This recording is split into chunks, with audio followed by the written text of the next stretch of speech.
बच्चों तो आज हम लोग टॉपिक कर रहे हैं लेमीज थ्योरम और लेमीज थ्योरम से रिलेटेड एक दो न्यूमेरिकल देखेंगे। तो लेमीज थ्योरम क्या कहती है?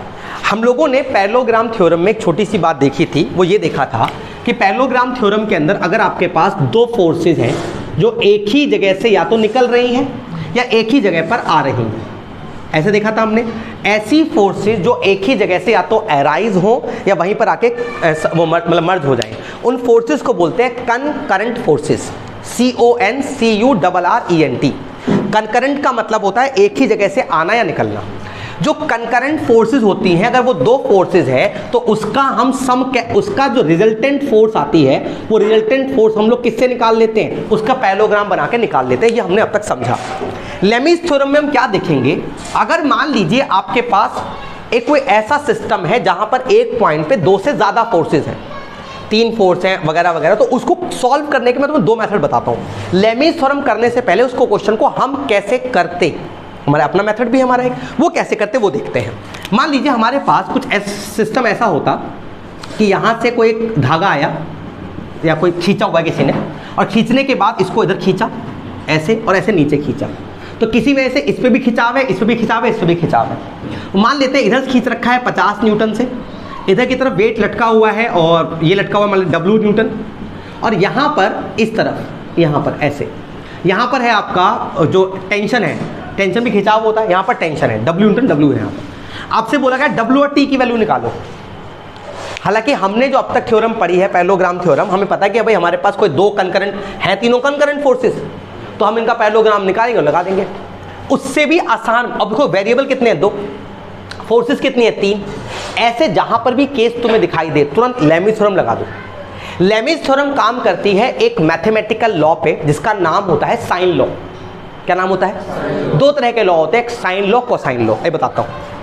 अब मान लीजिए आपको करना है, तो देखो पहले सबसे पहले क्या करो, तीनों फोर्सेस दिख रही हैं। इसको करने का मेथड होता है कि जो आपकी फोर्सेस वर्टिकल या हॉरिजॉन्टल नहीं है, कौन सी नहीं? वर्टिकल हॉरिजॉन्टल, उनको ब्रेक कर लो। ये हमारा वाला मेथड इजी। अगर आपको लेमीज थ्योरम नहीं भी आती तब भी, तो आपने क्या किया, आपने बोला भाई ये एंगल कितना है, मान लो कुछ एंगल थीटा दिया हुआ है आपको, ये एंगल दिया हुआ है कितना आपको? 90 दिया हुआ है। भाई 90 दिख रहा है हमें। ये वाला एंगल कुछ दिया हुआ है, अल्फा दिया हुआ है मान लो। तीनों का जोड़ कितना होगा? अल्फा थीटा 90 मिलाया कितना होगा? 360 डिग्री। ये बच्चों वाला कॉन्सेप्ट है।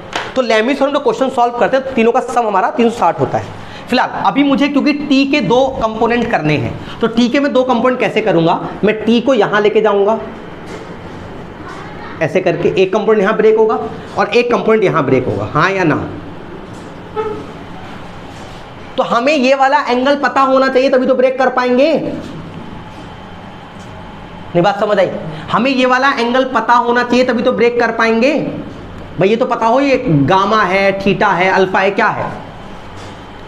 चलो मान लो दे दिया आपको, तो अगर आपने एंगल निकाल लिया, कैलकुलेट कर लिया, भाई एंगल दिया था, माइनस कर दिया, एंगल निकाल लिया।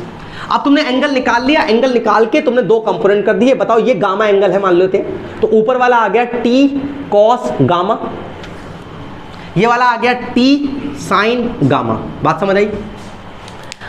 एक बात आपको हमेशा रखनी, अगर फोर्सेस कोलीनियर हैं, कैसी हैं?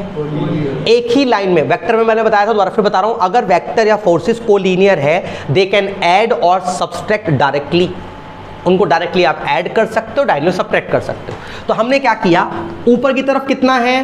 T cos गामा, नीचे की तरफ कितना है?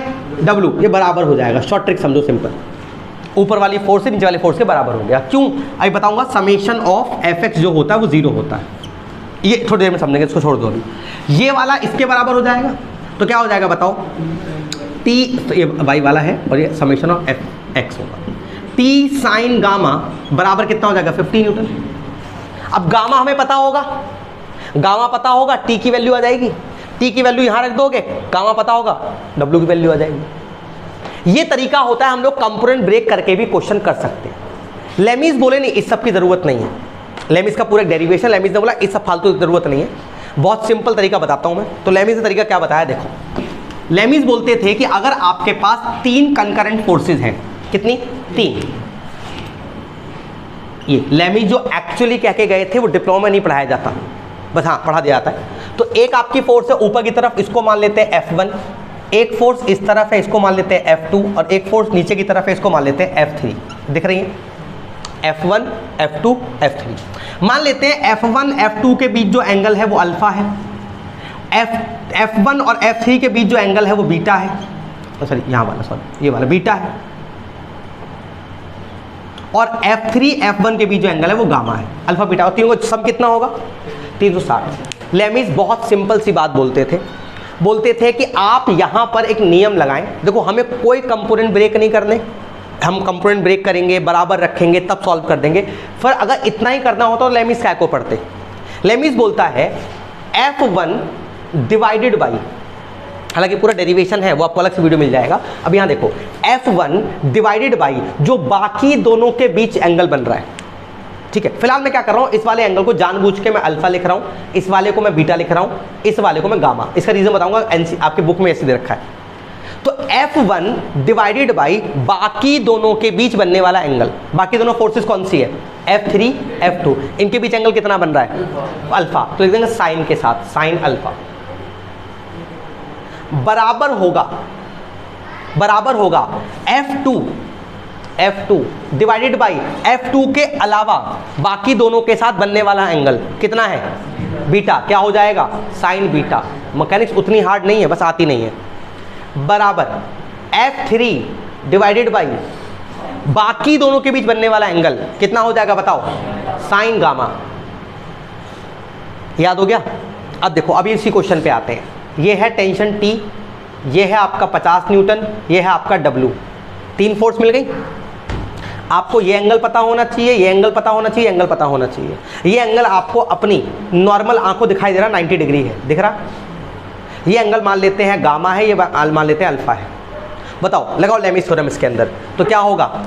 T डिवाइडेड बाई बाकी दोनों के बीच बनने वाला एंगल कितना? साइन 90। अरे हाँ है ना?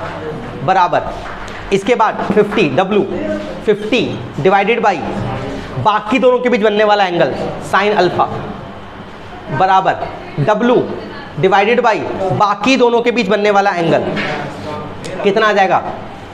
साइन कितना आ जाएगा? गामा। देखो साइन 90 की तो वैल्यू पता होगी। अगर तुम्हें अल्फा और बीटा मिल जाए खाली बस, तुम टी की वैल्यू भी निकाल लोगे और डब्ल्यू की, क्योंकि इन दोनों को बराबर रखो, वैल्यू निकाल लो। अरे बात समझ आती है? तो एक हम लेमिस थ्योरम का क्वेश्चन करते हैं। अब हम लोग लेमिस थ्योरम पे एक सिंपल न्यूमेरिकल करते हैं, समझते हैं कहानी क्या है। ये न्यूमेरिकल मैंने इसलिए लिखा है क्योंकि न्यूमेरिकल जो है ना, ये आपको बेसिक समझाएगा। क्वेश्चन आता इस तरीके से है। थ्योरम तो पढ़ लिया हमने। क्वेश्चन है a string ABCD is suspended from 2 fix position. एक ABCD कोई स्ट्रिंग है, वो 2 फिक्स पोजीशन पे टंगी हुई है। ठीक है, मैंने बना दिया। एक फिक्स पोजीशन मैंने ये ले ली, एक फिक्स पोजीशन मैंने ये ले ली, और मैं जैसे आप करेंगे वैसे करूंगा। ये मेरा A हो गया, ये कहीं मैंने B हो गया, कहीं C हो गया, कहीं D हो गया। क्या नाम दूं भाई? मेरे को ये बोला गया। अच्छा, 2 पोजीशन A और D, क्योंकि उसने A और D को फिक्स बोला, मैंने A और D पे फिक्स कर दिया। इतनी बात समझ आती है? आगे लिखा, अच्छा, it carries two weight 150 newton and W at B and C। उसने बोला B और C पे 2 लोड है। B पे 150 न्यूटन का है और C पे कितना है? 150 का है, W है। तो B पे मैंने लोड लगाया। अब बच्चों जब लोड लगाऊंगा ऐसे करके तो स्ट्रिंग ऐसे थोड़ी रहेगी, तो ऐसे आ जाएगी। तो होगा क्या? मैं समझ आया। अच्छा, इसका मतलब इसलिए ये कुछ इस तरीके से आ जाएगी ऐसे करके, तो ये ऐसे बनाना पड़ेगा। अच्छा, मैंने ये ऐसे क्यों बनाया? उसके आगे लिखा हुआ है, क्वेश्चन को पूरा पढ़ेंगे। यहाँ आ गया 150 न्यूटन और यहाँ पर हो गया आपका W न्यूटन। यहाँ लिखा हुआ है the portion AB and DC makes an angle 30 foot और BC इज हॉरिजॉन्टल। तो ये B है और ये C है। उसने बोला हॉरिजॉन्टल है, और वो बोल रहा है कि AB जो है, कहाँ गया? AB एंड DC 30 और 45 का एंगल बना रहे रेस्पेक्टिवली। किसके साथ? जब आपको नहीं बोले कोई क्वेश्चन में तो एंगल हमेशा बनता है हॉरिजॉन्टल के साथ। तो आपने कहा ठीक है भाई, बना देते हैं। तो आपने B और ये C 2 पॉइंट हो गए हमारे। आपने एक लाइन खींची, कैसी? हॉरिजॉन्टल, और एंगल बना दिया। अब एक बच्चा बड़ा कंफ्यूज करा, ये 45 कैसे हो जाएगा? तो मैं कहा ये वाला थोड़ी होगा, ये वाला होगा। ऑब्वियस सी बात है, आपको 45 देखना पड़ेगा ना कौन सा है। तो पहला एंगल कितना है? 30 डिग्री। AB करा 30 डिग्री, तो AB होगा 30 डिग्री और BC कितना होगा? 45 डिग्री। आगे बोल रहा है कि find the tension in different portion. देखो जब तक वायर एक ही है, उसके बीच में कोई लोड नहीं लगा, तब तक उसकी टेंशन सेम रहती है हर पॉइंट पे। लेकिन अगर लोड लग गया तो यहां पर जो टेंशन है, इसमें टेंशन सेम होगी, इसमें टेंशन सेम होगी, इसमें टेंशन सेम होगी, लेकिन तीनों में अलग अलग होगी। BC के अलग होगी, AB के अलग होगी और CD की अलग होगी। तो हुआ क्या, AB में मान लेते टेंशन खिंचाव ऊपर की तरफ होगा, इसे मान लेते T ऑफ AB। इसमें खिंचाव कहाँ होगा, इसमें ऊपर की तरफ होगा, इसे मान लेते हैं T of CD, tension in CD। अब बचता है BC। तो ध्यान रखना, कोई भी वायर में खिंचाव हर पॉइंट पे होता है। तो अगर ये इधर भी खिंच रहा होगा, इधर भी खिंच रहा होगा, दोनों बराबर होंगे, तभी तो रुका हुआ है ना वहां पर वो। तो इसमें मान लेते हैं ये इधर खिंच रहा है कितना, T ऑफ BC, और इसमें भी इधर खिंच रहा है ये T ऑफ BC, और दोनों बराबर है। ठीक है, अब ये वाला इधर खींच रहा है ताकि अब अगर ये इधर नहीं खींचता तो इधर भाग जाता है, अगर ये इधर नहीं खींचता तो वापस इधर भाग जाता। इसे मेंटेन किया हुआ है। BC क्योंकि वायर के बीच में कोई और लोड नहीं है, इसलिए पूरी BC पे टेंशन क्या है, सेम है। A से B के बीच कोई और लोड नहीं है, इसलिए AB में टेंशन क्या है, सेम है। ठीक है, अच्छा आगे बहुत लंबा डायग्राम बनता है, ऐसे ऊपर और नीचे की तरफ बनता है। बस अब आपको क्या करना है, 2 पॉइंट मिल गए, एक B पॉइंट मिल गया, एक C पॉइंट मिल गया। तो अब हम बनाते हैं इसका फ्री बॉडी डायग्राम। ये क्या चीज होती है, आप पूरे सिस्टम में से एक चीज को उठा के बाहर ले आओ ताकि समझने में आसान हो जाए। जूम करके देख लो उसको, कैसे करके, जूम करके। तो मैंने जूम करके खाली इस हिस्से को देखा, तो मैंने क्या देखा, B वाले पॉइंट को देखा, तो B पे एक लोड इधर दिखाई दिया, T of BC, tension in BC। एक मुझे यहां दिखाई दिया क्या, T ऑफ AB, और एक मुझे नीचे दिखाई दिया 150 न्यूटन। और अब मेरे को ये वाला एंगल भी दिखाई दिया, ये कितना एंगल है, 45 degree, sorry 30 degree, sorry 30 degree. ये एंगल कितना है, 90 डिग्री। बताओ ये वाला कितना होगा, 90 होगा, और 90 में 30 जोड़ दूंगा, कितना हो जाएगा बताओ, ये हो जाएगा 120 डिग्री। समझ आया कैसे कर दिया, अरे ये 90 था और 30 जोड़ दिया उसके अंदर, 120 और 90 कितना हुआ, 210। 210 में 360 घटा दो, 150 डिग्री। चेक करो इतना आएगा कि नहीं आएगा। तीनों फोर्स मिल गई, तीनों के बीच का एंगल मिल गया। कौन थ्योरम अप्लाई कर देंगे, लेमिस थ्योरम।